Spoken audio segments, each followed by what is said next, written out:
अस्सलाम वालेकुम students, hope you all will be fine. आज का जो लेक्चर है वो क्वाड्रेटिक इक्वेशंस और उसके इस्तेमाल के बारे में है। क्वाड्रेटिक इक्वेशंस को कैसे सॉल्व किया जाता है उससे रिलेटेड आज मैंने आप लोगों के साथ डिस्कशन करनी है। क्वाड्रेटिक इक्वेशंस सब जैसे कि सब लोग फेमिलियर हैं, मैंने आपके सामने इस वाइट बोर्ड पर इसकी डेफिनेशन शो की हुई है कि कोई भी ऐसी इक्वेशन जिसके अंदर जितने भी वेरिएबल्स इन्वॉल्व हों, अगर उनकी हाईएस्ट पावर 2 है, 2 से ज़्यादा कोई टर्म ऐसी नहीं जिसमें इसकी पावर वेरिएबल्स की 2 से ज़्यादा हो, तो ऐसी इक्वेशन को क्वाड्रेटिक इक्वेशन या सेकंड डिग्री इक्वेशन बोला जाता है। और जो आज हम लोग सेकंड डिग्री इक्वेशन को या क्वाड्रेटिक इक्वेशन को यहाँ ऑब्ज़र्व करेंगे वो सिंगल वेरिएबल पे कंसिस्ट करती है। जैसे मैं आप लोगों के सामने एक इक्वेशन लिख रहा हूँ, फॉर एग्जांपल ये मैंने आपके सामने कुछ इक्वेशंस लिखी हैं।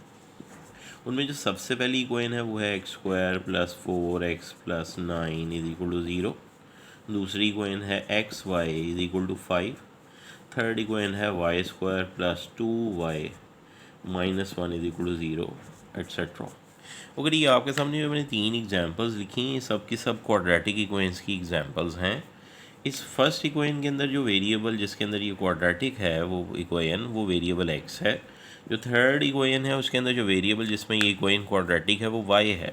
लेकिन जो सेकंड इक्वेशन है उसके अंदर 2 वेरिएबल्स आ रहे हैं। तो इसका मतलब ये हुआ कि क्वाड्रेटिक इक्वेशन एक वेरिएबल्स में भी हो सकती है और एक से ज़्यादा वेरिएबल्स में भी कंसिस्ट कर सकती है। हम लोगों का जो काम आज हम लोगों ने देखना है वो एक वेरिएबल के अंदर क्वाड्रेटिक इक्वेशन का सलूशन है और उस सलूशन को फाइंड करने के कुछ वेज़ हैं। उनमें सबसे पहले नंबर पे तो आपको क्वाड्रेटिक इक्वेशन की जनरल फॉर्म मालूम होनी चाहिए एक वेरिएबल के अंदर। तो ax² + bx + c = 0, इसे कहा जाता है ये क्वाड्रेटिक इक्वेशन की जनरल फॉर्म है in one variable. General form in one variable. तो क्वाड्रेटिक इक्वेशन की ये जनरल फॉर्म है एक वेरिएबल के अंदर। किसी क्वाड्रेटिक इक्वेशन को सॉल्व करने के कितने वेज हैं? Solution of a quadratic equation, ये हमारा आज का काम था। हम लोगों ने ये देखना था कि किसी क्वाड्रेटिक इक्वेशन को सॉल्व करने के कितने वेज हैं क्वाड्रेटिक इक्वेशन। तो there are 3 ways to solve a quadratic equation. One is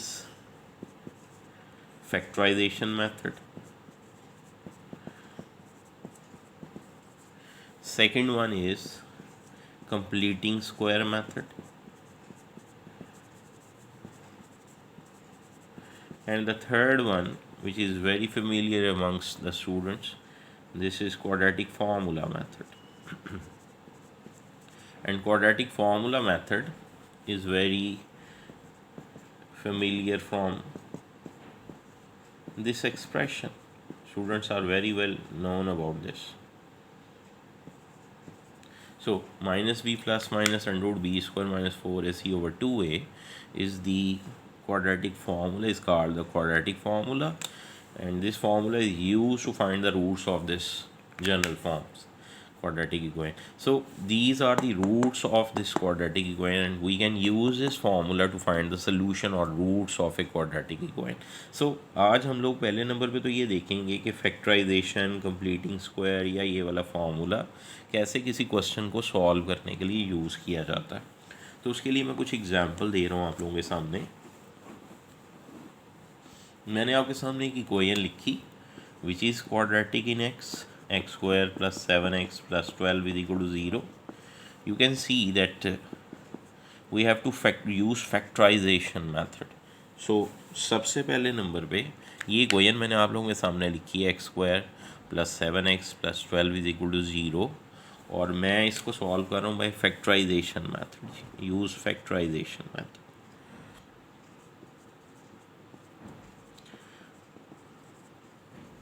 Okay, for this we have to factorize this term 7x, and we have to factorize in such a way कि ऐसे दो factors चाहिए जिन्हें multiply करें तो answer 12x² है। Multiply का answer 12x² हो और जिन्हें ऐड करें तो आंसर आपके पास 7x आए। तो वो 3 और 4 है, मीन्स 3x और 4x को ऐड करें तो आंसर आपके पास 7x है। मल्टीप्लाई करें तो आंसर होगा 12x² है। तो इसका मतलब ये हुआ कि मैं इसकी फैक्टराइजेशन लिखूं तो x² + 4x + 3x + 12 = 0 आ जाता है। अगर यहाँ से मैं कुछ कॉमन निकाल रहा हूँ विच इज़ x, यहाँ से भी मैं कुछ कॉमन निकाल रहा हूँ विच इज़ 3, तो मेरे पास जो दो फैक्टर्स आ रहे हैं, one is x + 3 and the second one is x + 4, और जो दो फैक्टर्स आए हैं उनको बारी बारी सिफर के इक्वल रखा गया। वहाँ से मेरे पास x की जो दो वैल्यूज़ आई हैं वो एक -3 है और एक -4 है। तो ये इसका सलूशन सेट है, वैल्यूज़ इज़ -3 एंड -4। ओके, ये तो था किसी क्वाड्रेटिक इक्वेशन को फैक्टराइजेशन के ज़रिए कैसे सॉल्व किया जाता है। लेकिन यही क्वेश्चन अगर हम कंप्लीटिंग स्क्वायर के लिए यूज़ करें, कंप्लीटिंग स्क्वायर के लिए एक सिंपल सा मैं आप लोगों को ट्रिक बता रहा हूँ कि आप सब फेमिलियर हैं कि जो स्क्वायर होता है वो या तो a² + 2ab + b² करके लिखा जाता है, या a² - 2ab + b² करके लिखा जाता है।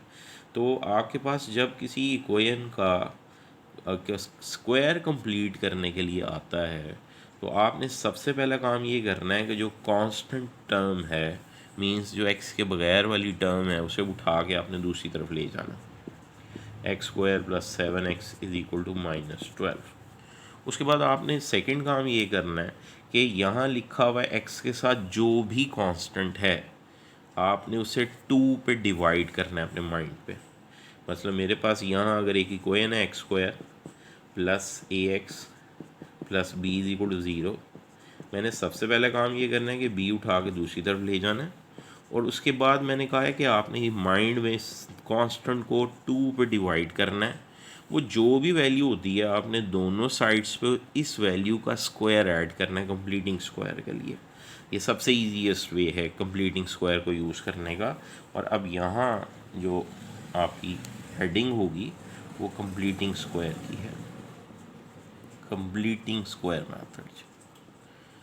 अच्छा, तो बता ये रहा था कि आपने 2 पे से डिवाइड किया तो मेरे पास वैल्यू आती है 7/2। इसका मतलब मुझे ऐड करना चाहिए 7/2 का स्क्वायर ऑन बोथ साइड्स। सो मेरे पास जो नेक्स्ट स्टेप आएगा वो आएगा x² + 7x + 7/2 का स्क्वायर = -12 + 7/2 का होल स्क्वायर। ओके, यहाँ से मेरे पास ये जो स्क्वायर है वो तो कंप्लीट हो गया, which is x + 7/2 whole square. लेकिन इसको अब सॉल्व करना पड़ेगा। स्क्वायर ओपन किया तो मेरे पास 49/4 आ गया जी। ओके, इसको मज़ीद सॉल्व कर रहा हूँ। Left side should remain same, which is x + 7/2 square.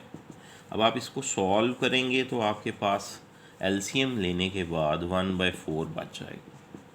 You can check it yourself. Okay, वहाँ से आप लोग इसको ऐसे लिख सकते हैं x + 7/2 का स्क्वायर = 1/2 का स्क्वायर, और फिर दोनों साइड पे स्क्वायर रूट ले रहा हूँ, take square root. We will get the expression like this: x + 7/2 = ±1/2. Now these are two equations. First we will solve it for positive root, positive side, right hand side, and then we will solve it for negative value. So इससे next step में हम लोग इसी तरह करेंगे कि एक दफ़ा ये वैल्यू पॉजिटिव के लिए सॉल्व हो जाएगी, दूसरी दफ़ा ये वैल्यू नेगेटिव के लिए सॉल्व हो जाएगी। Okay, from this we can get 1/2 - 7/2. From this we can obtain -1/2 - 7/2. LCM is 2 and answer after taking LCM is -6/2. LCM is 2 and after taking the LCM we get the value -8. So the answer is -3 and -4.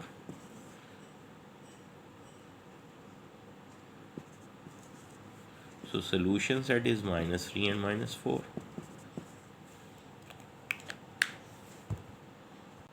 Okay students, अब हम चल रहे हैं next third type of a quadratic equation की तरफ, और वो थी क्वाड्रेटिक फार्मूला टाइप, यानी quadratic formula method, formula use करना है हम लोगों ने, जिसके थ्रू हम लोग क्वाड्रेटिक इक्वेशन का सोल्यूशन फाइंड करेंगे। ओके, उसके लिए दोबारा वही question, x² + 7x + 12 = 0 if we compare the above equation with ax² plus bx plus c = 0। अगर हम इससे इसको कंपेयर करें तो a जो है उसकी वैल्यू 1 है, b की वैल्यू 7 है और c की वैल्यू 12 है। और क्वाड्रेटिक फार्मूला जो हमने यूज़ करना है, it is -b ± (b² - 4ac / 2a। सो हमारे पास ये क्वाड्रेटिक फार्मूला है, इसके अंदर हम वैल्यू सब्स्टिट्यूट करेंगे और हम देख चुके हैं दो टाइप्स के ज़रिए कि हमारा आंसर -3 और -4 आना चाहिए। तो x = -b ± (b² - 4ac / 2a। So x = -7 ± 7² is 49, 4 12 48 and ये हमारे पास इसका सलूशन आ रहा है। और यहाँ से हम अगर इसको आगे लेके चलें तो अंडरवुड में चूँकि माइनस करने के बाद आंसर 1 आ रहा है और 1 का अंडरवुड 1 ही होता है, तो हमारे पास ये इसका सलूशन आएगा। x की एक दफ़ा वैल्यू -7 + 1/2 होगी, दूसरी दफ़ा -7 - 1/2 होगी। ये आंसर आपके पास आ गए। तो ये तो था किसी क्वाड्रेटिक इक्वेशन को कितने वेज से सॉल्व किया जा सकता है। अब यहाँ से आगे एक इंटरेस्टिंग चीज़ जो मैं आप लोगों को बताना चाहता हूँ कि बाज़ दफ़ा हमारे पास कोई इक्वेशन आती है और वो इक्वेशन जो सी है वो क्वाड्रेटिक बज़ाहिर नज़र नहीं आ रही होती, लेकिन हम उसे क्वाड्रेटिक बनाएंगे और फिर कैसे सॉल्व करेंगे उसका वे मैं आप लोगों को बताना चाह रहा हूँ। मिसाल के तौर पर मेरे पास एक टाइप है, एक इक्वेशन लिखी मैंने, और क्वाड्रेटिक इक्वेशन जो सी है वो बनाने के लिए मैं उसका वे बता रहा हूँ। जैसे मेरे पास एक एक्सप्रेशन है, एक पॉइंट मैं आप लोगों को बता रहा हूँ। एक्सप्रेशन है मेरे पास ax⁴n bx⁴n + c = 0। अब मेरे सामने जो इक्वेशन लिखी है, मुझसे कोई इसकी डिग्री पूछेगा तो मैं कहूँगा कि ये डिग्री 2n है इसकी, it is not a quadratic equation. लेकिन अगर मुझे कोई कहता है इसको सॉल्व करो तो मुझे ये वाज़ेह नज़र आ रहा है कि x⁴2n को मैं x⁴n का स्क्वायर लिख सकता हूँ। ये एक्सप्रेशन ऐसे लिखा जा सकता है। अब मुझसे कोई ये पूछे कि ये कैसी इक्वेशन है तो मैं कहूँगा ये क्वाड्रेटिक इक्वेशन है और ये क्वाड्रेटिक इन x⁴n है, इन x⁴n। इसका मतलब अगर मैं यहाँ कुछ सब्स्टिट्यूशन कर दूँ, पुट कर दूँ x⁴n को किसी नए वेरिएबल के बराबर, उसका नाम कोई दे दूँ इक्वेशन स्टार, तो ये एक्सप्रेशन जो ऊपर वाला है वो बन जाता है ay² + by + c = 0 which is a quadratic equation,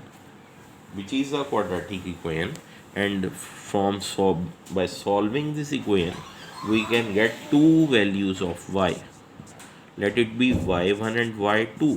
so it is a quadratic equation. ये क्वाड्रेटिक इक्वेशन आएगी और वहाँ से मैं इस वैल्यूज़ को y की फाइंड करूँगा और इसे वापस इक्वेशन स्टार में सब्स्टिट्यूट करूँगा, तो मैं वो इक्वेशन ऑब्टेन कर लूँगा, उसके रूट्स फाइंड कर लूँगा, इसका सलूशन फाइंड कर लूँगा। तो इसका मतलब ये है कि किसी क्वाड्रेटिक इक्वेशन का इस्तेमाल करके, क्वाड्रेटिक इक्वेशन के सलूशन का इस्तेमाल करके मैं किसी भी इक्वेशन को जिसके रूट्स फाइंड करने हों, बज़ाहिर वो क्वाड्रेटिक इक्वेशन नहीं है, मैं उसका सलूशन फाइंड कर सकता हूँ। जी फॉर एग्ज़ाम्पल मैंने आपके सामने एक इक्वेशन लिखी कि सॉल्व x⁴2/5 - 7x⁴1/5 + 10 = 0। बज़ाहिर ये क्वाड्रेटिक इक्वेशन नज़र नहीं आ रही, लेकिन हम इसको x⁴1/5 का स्क्वायर लिख सकते हैं, इसे होल पावर में 1 लिख सकते हैं। अब अगर मुझसे कोई कहता है क्या ये क्वाड्रेटिक है, तो yes it is a quadratic equation in x⁴1/5, और जिस चीज़ के अंदर ये क्वाड्रेटिक है मैंने उस वेरिएबल का नाम y रखा, उससे मेरे पास जो इक्वेशन की शक्ल आई वो आई y² - 7y + 10 = 0। उससे मैंने इसकी फैक्टराइजेशन कर सकता हूँ, मैं क्वाड्रेटिक फार्मूला यूज़ कर सकता हूँ, मैं कंप्लीटिंग स्क्वायर मेथड यूज़ कर सकता था, तो मैंने इसको फैक्टराइजेशन के ज़रिए सॉल्व किया। 2y and 5y are the two factors. 2y and 5y are the two factors of this equation. वहाँ से y मैंने कॉमन निकाला, अगर यहाँ से -5 कॉमन निकाला, वहाँ से मेरे पास दो फैक्टर्स आ गए, एक y-2 और एक y-5 आया, और ये सारी चीज़ 0 के बराबर आ गई। मींस y के दो आंसर्स आए, एक 2 आया और एक 5 आ गया। सो अब ये वाली वैल्यूज़ बारी बारी इस इक्वेशन में मैं पुट करूँगा ताकि मैं x का यानी इसका इक्वेशन का सलूशन फाइंड कर सकूँ। तो जब मैंने y की जगह y की वैल्यू जो सी है वो 2 पुट की इन इक्वेशन स्टार, तो मेरे पास equation I x⁵ is equal to 2, और फिर मैंने x की वैल्यू फाइंड करने के लिए दोनों तरफ पावर 5 ले ली, और ये आंसर मेरे पास 32 आ गया। 2⁵ इज़ इक्वल टू 32, यानी 2 को 5 टाइम्स मल्टीप्लाई किया। सिमिलरली जब मैं y को 5 पुट करूँगा, तो इक्वेशन स्टार के अंदर y को 5 पुट किया, तो उससे क्या हुआ कि जब मैंने y को 5 पुट किया इन इक्वेशन स्टार, तो इक्वेशन स्टार बन गई x⁵ इज़ इक्वल टू 5, और फिर x की वैल्यू आ गई 5⁵। तो 5 को आपने 5 टाइम्स मल्टीप्लाई करना है, तो वो जो भी आप कैलकुलेटर से चेक करें उसकी वैल्यू आपके सामने आ जाएगी। तो ये तरीका है आप लोगों के पास किसी इक्वेशन को सॉल्व करने का कि जिसमें शेप उसकी आपके पास जो सी है वो क्वाड्रेटिक ना हो, उसके बावजूद जो सा है आप उसको क्वाड्रेटिक एक्सप्रेशन के वे से सॉल्व करके तो उसकी वैल्यू फाइंड कर सकते हैं। नो नेक्स्ट एक बात